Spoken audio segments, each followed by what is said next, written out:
Hi, it's Gary. Welcome to today's video. Wrap-up day, wrap-up of pens in use from November of 2023.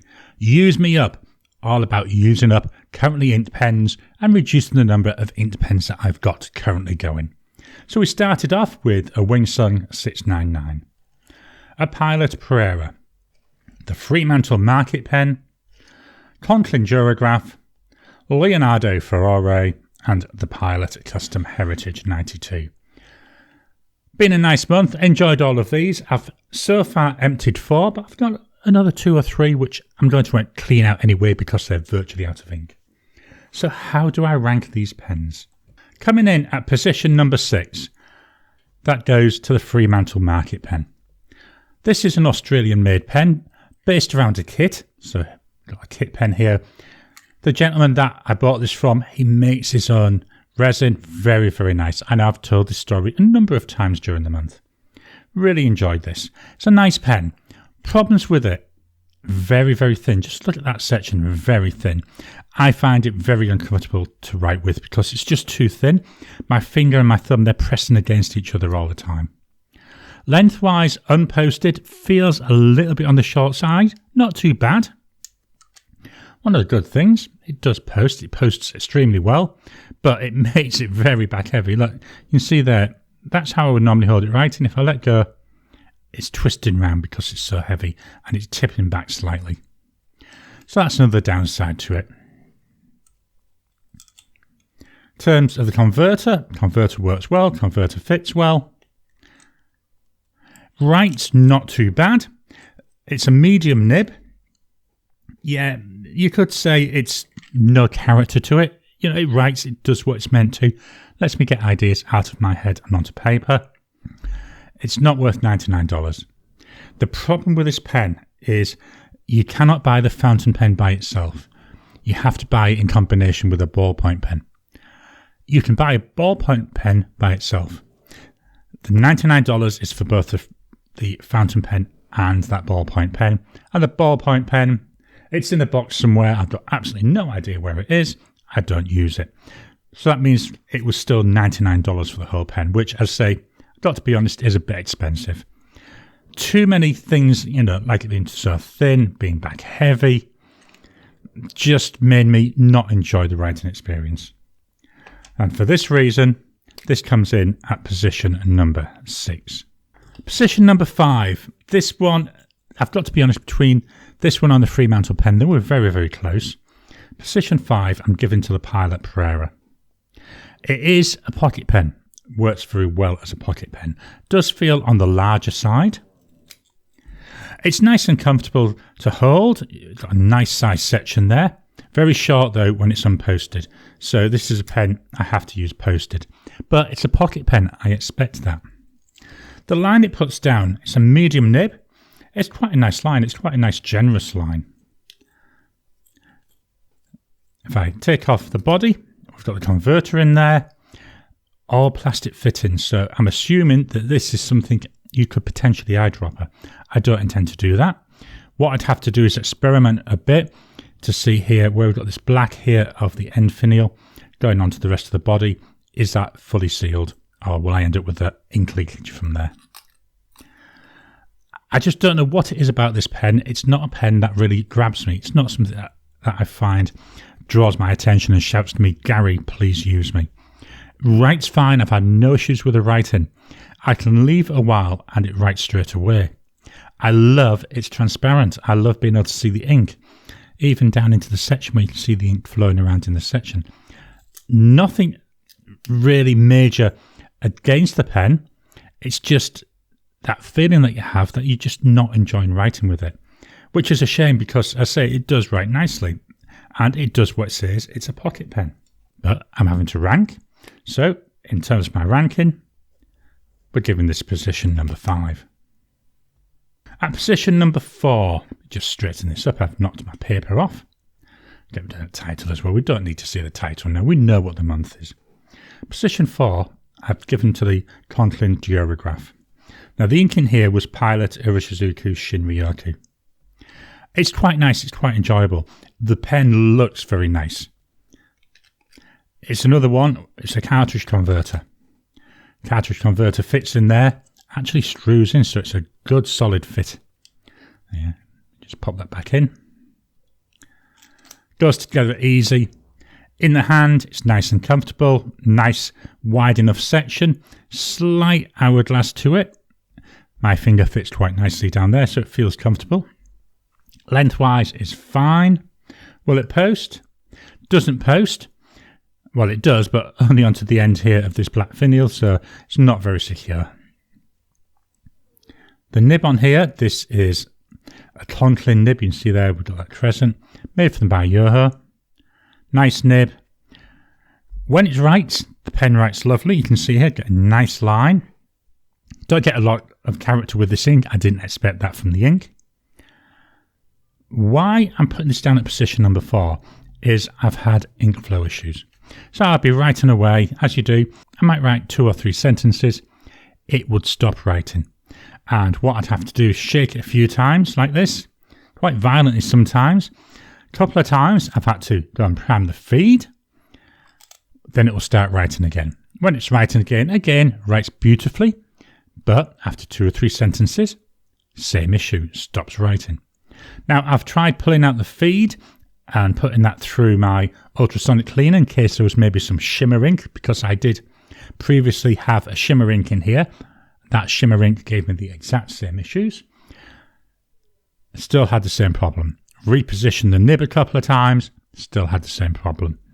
So this is something I need to work on a bit more. There's a couple of other things I can do. Hopefully I'll eventually get this going.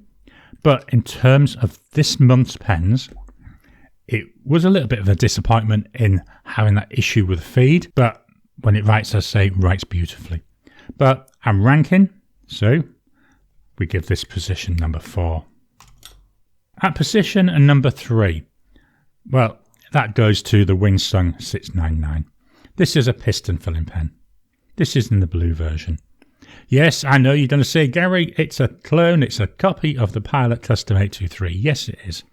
Steel nib though, obviously not gold nib. There's the nib there, that's the Wung nib that it comes with. This one is a piston filling version. You see the piston mechanism there, it takes up about half the body. And working that goes down nice and smooth, doesn't cause any real issues. Medium nib, writes well, had no issues with flow. The only thing really which puts me off is the nib. It does feel quite stiff and it lacks character.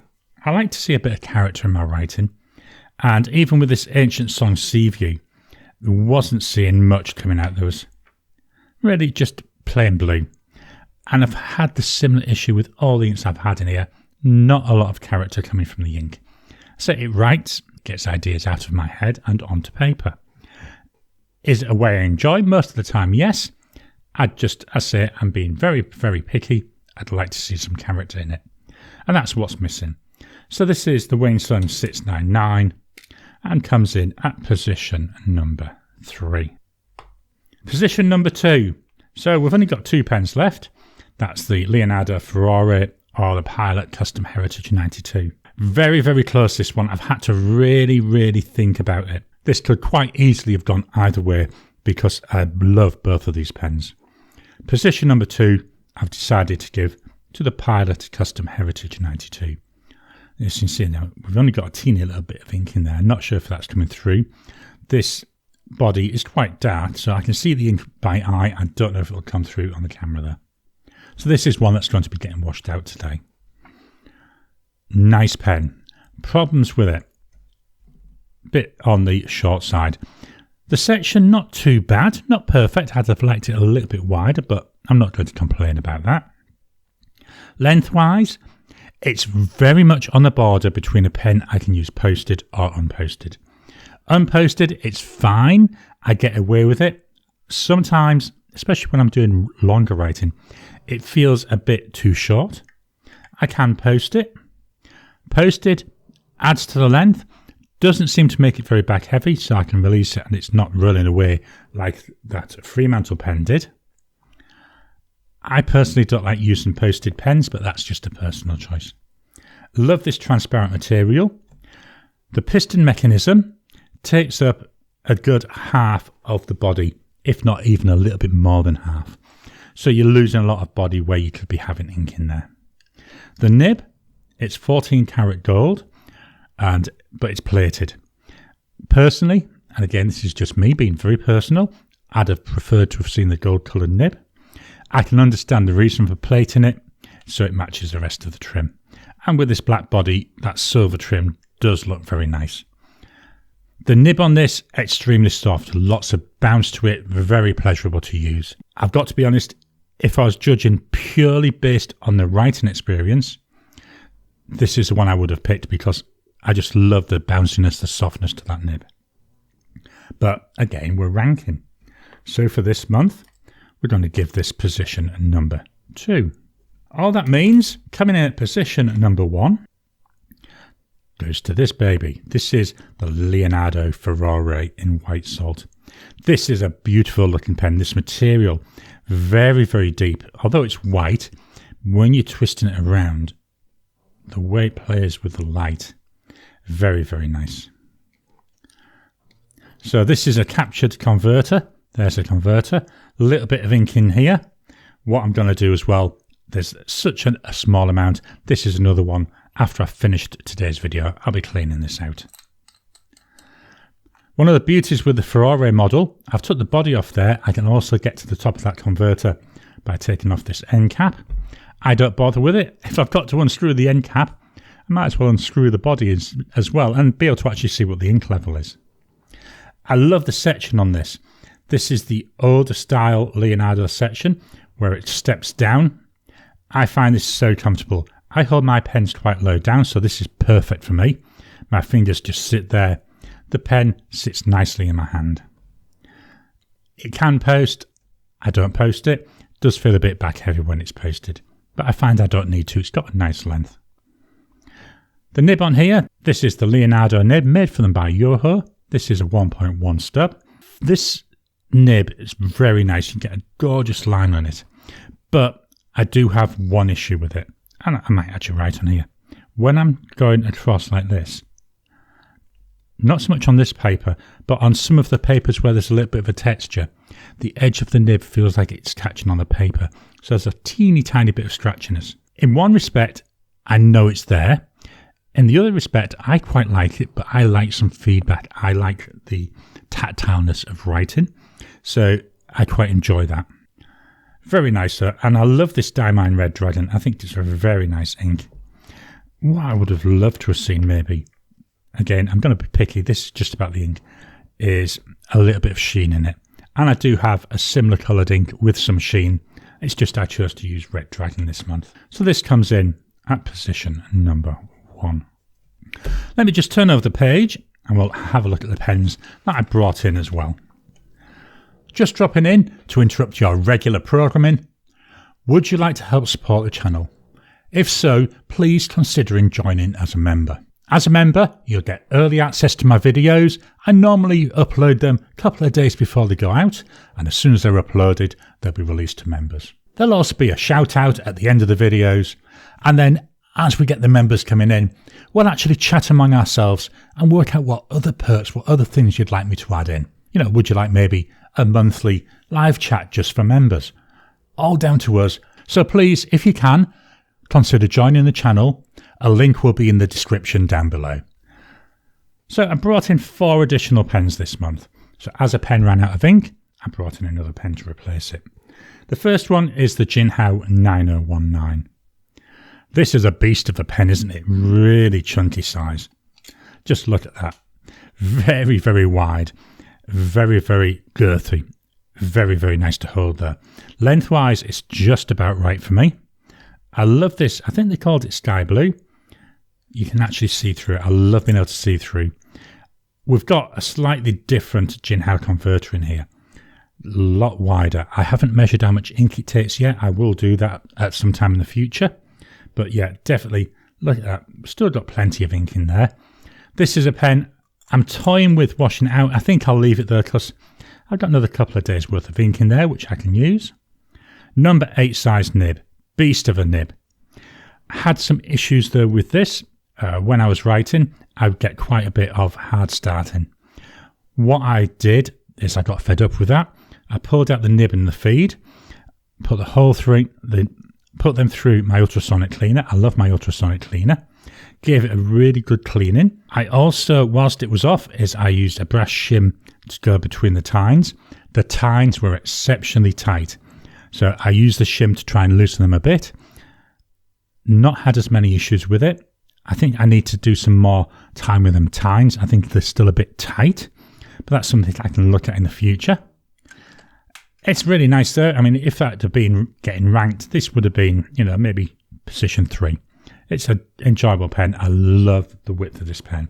And if you have things like arthritis or rheumatism in your hands, they can be really useful. Next up, we had the Mr. Pen, the Parsons Essential. Black pen. Classic looking pen, isn't it? Cartridge converter. There we go. This is a pen that will be getting cleaned out. I've got Diamine violet ink in there. Absolutely loved this ink in this pen. I think it looks really nice. Pen, nice length. Feels a little bit on the thin side. Again, I'm being very picky. The nib is a medium oblique cursive nib. Hopefully you can see. Try and get that to focus in for you. Unusual nib. Now, what I've found with this, I have to have this positioned correctly in my hand. So if I would hold it as I would normally hold it, get a very light line. If I turn it ever so slightly, this is where that cursive comes out. And quite enjoy it. So I've got to think when I'm using this pen to concentrate on how I've got the nib. Once I've got it going, once I've got my brain around that, beautiful to write with. And I've actually enjoyed using this for taking notes. And I love the character that I'm seeing. One of the downsides though with this is Mr. Pen, the gentleman that made them, he was well into his 70s and he's now retired. So I don't think you can buy these anymore, which is a shame. So that's the Mr. Pen, the Parsons Essentials. Next up, we've got the Twisp Draco. This is one of those pens that I love to hate. Nice pen, beautiful colouring. It's got an ink window. It's a piston filling pen. Ink window to me, again, I've gone through this a number of times. Too small. And you can't even use the whole of the ink window. You've actually just got a little bit of that, which is where the ink is. The rest is just empty space. So I personally don't find that of any use. The nib, I think, is too small. It should have been a number 6 size nib. I think this is might be a 5, might be a 5.5. Just looks too small when you compare it with the rest of the pen, which is a shame because it's the only thing that lets it down. Comfortable to hold, nice length, nice width. Writing, I have problems with this, similar to what I have with the Conlin Duragraph. I'll be writing away, with this one I can get sometimes up to half a page, then it'll stop writing. I have to do a couple of shakes like that, then it'll start up again. Get then 2 or 3 sentences and we get the same thing. So that's a shame. Now, number of times I've cleaned out the nib and the feed, I've pulled it all out. It's not doing anything to help it. What I may do next, I've not tried shimming the tines. I may try that next. The other thing I may try is with a craft knife, I might look at the actual feed and see if I can increase the depth of the channels that the ink flows down, see if that will help. So I've got some things to do. It's just I don't often get the pen out, and I thought this is a good chance this month to give it another go. The ink I really like, this Pure Pens People's Charter. It's made for them by Diamine, and we've got this like gorgeous crimsony blood coloured background, but then if we can get the light on it correct, got a beautiful green sheen to it. Absolutely gorgeous. And I've used this ink in this pen a few times, and it is a combo that I really like. So that's the Twisp Draco. Final pen, the Lamy Safari. A pen I just do not know why I cannot get on with. I keep fetching it out, I keep trying it, but every time I put it away, it goes away and it's disappointing. Not because it doesn't write, it writes beautifully. It's got a nice line here. Didn't put on there, this is a broad nib. We're running quite low on ink now, which is why the line's gone a bit lighter. As you can see, next to no ink in there. I don't mind this triangular section. It's not the section that puts me off the pen. So the nib, very nice. This Lamy nib matches well with this charcoal body. It is a very light pen, and it could be the lightness which puts me off, because I do like a bit of weight to my pens. I like to be able to feel them in my hands, and this, it's just like it's not there. That could be why I don't like it. When I'm writing with it, it's got a gorgeous hint of feedback to it. It's got that nice tactileness. Just not sure what it is. There's something about this pen I don't like. And what's weird is I've got a Lamy AL Star. This has got a 1.5 stub nib on it. Love using this. I wonder if maybe what I might need to do, that could be an experiment to try, swap the nibs. Maybe it's the nib which is the issue, rather than the actual pen, or maybe a combination of that pen and nib. That's something for me to experiment with in the future. So that's the Lamy Safari. Let's swap on over and we'll take one final look at this month's pens.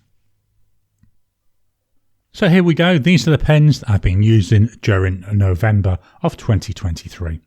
The Fremantle Market Pen, Pilot Prera, Conlin Duragraph, Wung 699, Pilot Custom Heritage 92, Leonardo Ferrar, Jinhal 9019 Dado, Mr. Pen, the Parsons Essentials, Twisp Draco, and the Lamy Safari.